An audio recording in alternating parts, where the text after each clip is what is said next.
आता टॉप 9 मोठ्या राजकीय बातम्या पाहूयात।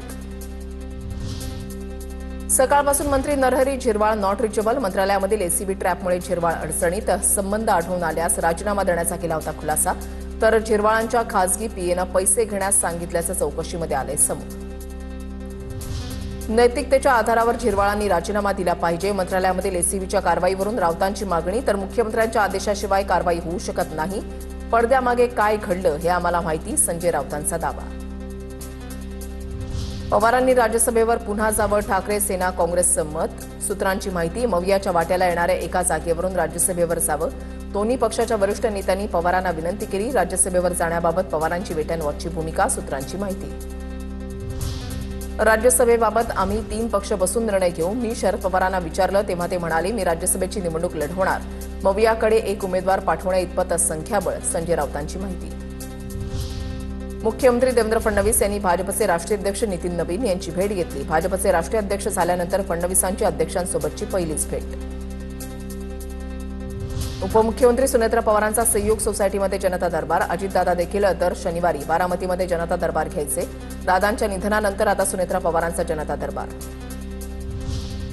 शरद पवारांना आज डिस्चार्ज मिळणार। पवारांवर मागील 5 दिवसांपासून रुबी रुग्णालयामध्ये उपचार। पवारांच्या प्रकृतीमध्ये सुधारणा, डॉक्टरांची माहिती।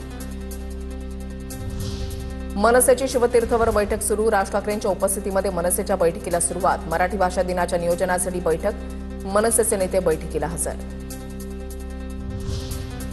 मालेगावमधील उपमहापौर यांच्या दालनातील टिपू सुलतानचा फोटो काढला। उपमहापौरांच्या दालनामध्ये टिपू सुलतानचा फोटो लावल्यानं वाद झाला होता।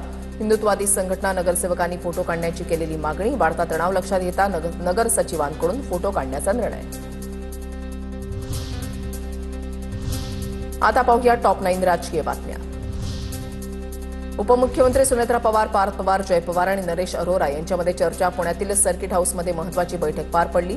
बैठकीत राष्ट्रवादी विलिनीकरणाच्या मुद्द्यासह पक्षाच्या पुढील वाटचालीसंदर्भात चर्चा। सूत्रांची माहिती, प्रफुल्ल पटेल बोलतायत याअर्थी विलिनीकरण होऊ नये ही अमित शहांची इच्छा असल्याचा संजय राऊतांचा दावा।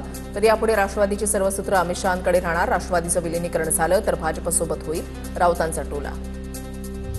दादांच्या मृत्यूनंतर पवारांच्या पक्षाकडून माध्यमांच्या समोर विलिनीकरणाच्या चर्चा। आमच्याशी चर्चा केली असती तर भूमिका मांडली असती।